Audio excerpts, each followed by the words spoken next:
अस्सलामुअलैकुम स्टूडेंट्स, उम्मीद है कि आप लोग ठीक ठाक होंगे। फर्स्ट एमसीक्यूज टेस्ट मैंने आप लोगों से कंडक्ट किया था लेक्चर नंबर 57 में। 20 एमसीक्यूज में आप लोगों से टेस्ट लिया है। अब हम नेक्स्ट 20 एमसीक्यूज में टेस्ट करेंगे। तो चलिए, आप लोग रेडी है सब? जी, तो आप लोगों ने करेक्ट ऑप्शन जस्ट लिखना है, सारा एमसीक्यूज राइट नहीं करना है। पेजेस निकाल लें, मैं क्वेश्चंस बताऊंगी और आप लोगों ने करेक्ट ऑप्शन लिखना है। 20 तक हमने किए थे प्रीवियस लेक्चर में, आज हम 21 से स्टार्ट लेंगे। All the ecosystem of planet Earth are collectively called MCQs number 21. All the ecosystem of planet Earth are collectively called। Ecosystem जो प्लेनेट अर्थ पे है वो कलेक्टिवली क्या कहते हैं? कम्युनिटी कहते हैं, पॉपुलेशन कहते हैं, बायोस्फीयर कहते हैं या इकोलॉजी कहते हैं। 22nd is which R is not the characteristic of a hypothesis। इसमें कौन सा हाइपोथेसिस का कैरेक्टरिस्टिक नहीं है? आप लोगों ने जस्ट करेक्ट ऑप्शन लिखना है। Must be testable, must be correct, must be general statement या नॉन। इसमें कौन सा आता है? Okay. 23rd is which mosquito transmit dengue fever। Dengue fever कौन सी मॉस्किटो जो है वो इनसे ट्रांसमिट होता है? क्यूलिक्स से, एनोफिलिस से, एडिस से या प्लाज्मोडियम से। 24th one is which type of observation are better in biological method। that is qualitative, quantitative, both या none। आंसर आप लोग अपने साथ लिख के okay. 25 is who was the first to see plasmodium in the blood of malarial patient। किसने first time Plasmodium देखा था मलेरियल पेशेंट के ब्लड में? किसने देखा था?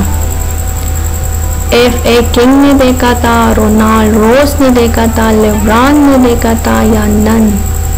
26 is Hardy-Weinberg law and Mendel laws of inheritance are example of biological law, biological theory, postulate theory या biological hypothesis। Correct option आप लोगों ने खुद लिखना है। Next MCQs that is 27। Dash is the constant fact of nature, that is theory, observation, hypothesis and law। 28 is while testing a hypothesis that plasmodium is the cause of malaria, what will be the control group। जब हम Plasmodium पर hypothesis करते हैं, ठीक है, इनकी testing करते हैं, तो हम कंट्रोल ग्रुप में कौन सा लेते हैं? Malarial patient, healthy person, both A and B या none. Formulation of hypothesis is dash step in solving a biological problem। That is the second step, fourth step, third step या fifth step। 30 MCQs is the related question of gender make। जेंडरा मिल के class बनाता है, order बनाता है, phylum बनाता है या family बनाती है। In which kingdom will you classify unicellular organisms। इसमें से कौन सा यूनिसेलुलर ऑर्गेनिज्म है? फंगाई है and plantae. Then fungi separately, protista, monera. 32 is plasmodium belongs to which kingdom? Protista, monera, fungi या both B and C। 33 question is mushroom belongs to kingdom Protista, Monera, fungi या both B and C। The next one is organisms having many organelles are called prokaryotes, eukaryotes, Protista, unicellular। वो organism जिसमें बहुत ज़्यादा organelles होते हैं तो उनको क्या कहा जाता है? take the correct option. 35 is the branch of biology यानी paleontology which deals with the study of insects, fossils. इसमें हम क्या स्टडी करते हैं? इंसेक्ट स्टडी करते हैं, फॉसिल स्टडी करते हैं, पैरासाइट स्टडी करते हैं, या welfare of Mankind, study of life in a scientific manner. जो हम लाइफ की साइंटिफिक मैनर में स्टडी करते हैं तो इनको बायोलॉजी कहा जाता है, जियोलॉजी कहा जाता है, एनाटॉमी कहा जाता है, या एंटोमोलॉजी कहा जाता है. The next 36 is the example of an organism which shows the colonial organization is called amoeba, euglena, paramecium या volvox. The branch of biology यानी embryology. embryology में हम क्या स्टडी करते हैं? टिश्यूज को, ऑर्गेनेल्स को, जेनेटिक्स को, या एम्ब्रियो डेवलपमेंट को. Different organ system combine together to form a complete system बनाता है, organism बनाता है, नन आता है, या tissues बनाता है.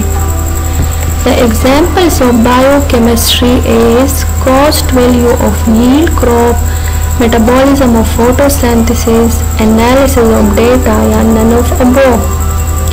The 41 is the technique of production of animals is known as animal.